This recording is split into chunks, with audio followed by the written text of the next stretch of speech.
I'm going to try and figure out why Vinicius Jr. lost the Ballon d'Or to Messi, and I think FIFA made a huge mistake. What if I told you the 2023 Ballon d'Or wasn't actually about who played the best football that season? It was about who told the best story. And Vinicius Jr., despite one of the most electric seasons any young winger has ever put together, got left completely out of the conversation. Stick around, because I'm about to break down exactly how that happened and why so many fans still think FIFA got this one wrong. Before we dive in, hit that subscribe button, because we're about to go deep into the politics behind football's biggest individual award, the stuff that never makes the headlines but explains everything. So let's set the scene. The 2023 Ballon d'Or ceremony was supposed to be a celebration of the best individual football of the year. Instead, it became one of the most debated results in the award's history.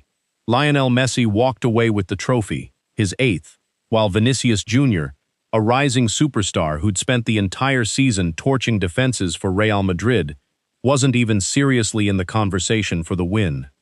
Here's what makes that so confusing. Vinicius had a genuinely outstanding campaign.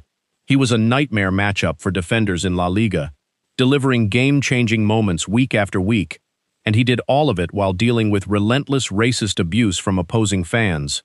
Abuse that made international headlines and forced Spanish authorities to actually open investigations. Through all of it, he kept performing. That's not just talent, that's mental toughness most players don't have. Now compare that to Messi's year. His signature achievement was captaining Argentina to World Cup glory in December of 2022. An incredible, legacy-defining moment, no doubt about it.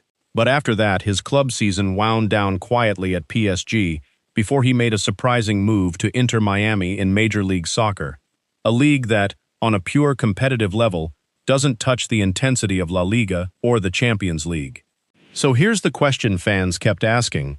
How does a World Cup win from the previous December, followed by a move to a less competitive league, outweigh a full season of elite, high-pressure club performance in Europe's toughest competitions?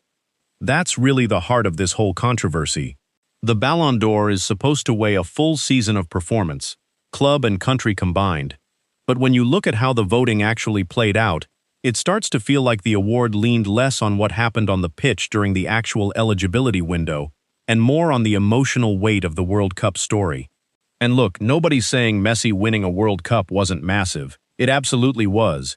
But the Ballon d'Or isn't a lifetime achievement trophy. It's supposed to answer one question: who was the best player over this specific stretch of time? And a lot of neutral fans looked at that stretch and saw Vinicius doing more, week in and week out, in tougher conditions.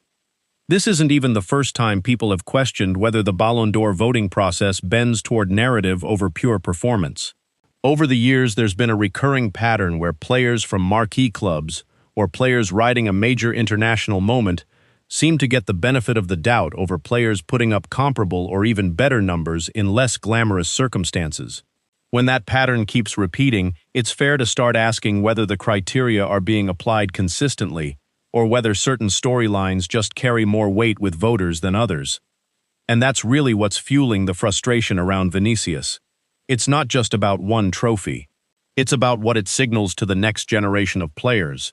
If the message is that even a historic season full of trophies, big moments, and resilience under abuse isn't enough to win, then what exactly is the award rewarding?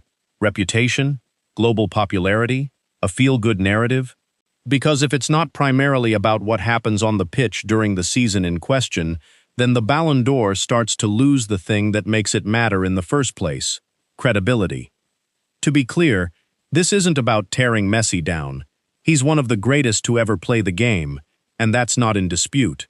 This is about the process. It's about whether the voting genuinely reflects a full and fair evaluation of the season, or whether it gets swayed by moments that hit the hardest emotionally, even if they don't line up with the actual eligibility period.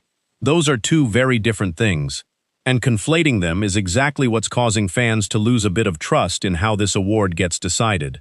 So where does that leave Vinicius? Honestly, it leaves him as one of the most talked-about snubs in recent Ballon d'Or history, a player who did almost everything right and still walked away without the recognition a lot of people felt he earned. And it leaves FIFA and France Football with a real question to answer about transparency. What exactly are voters weighing when they fill out that ballot? And is it actually consistent from year to year? So I want to hear from you. Do you think Vinicius Jr. got robbed? Or was Messi simply the rightful winner regardless of the eligibility window? Drop your take in the comments. Let's get a real debate going down there.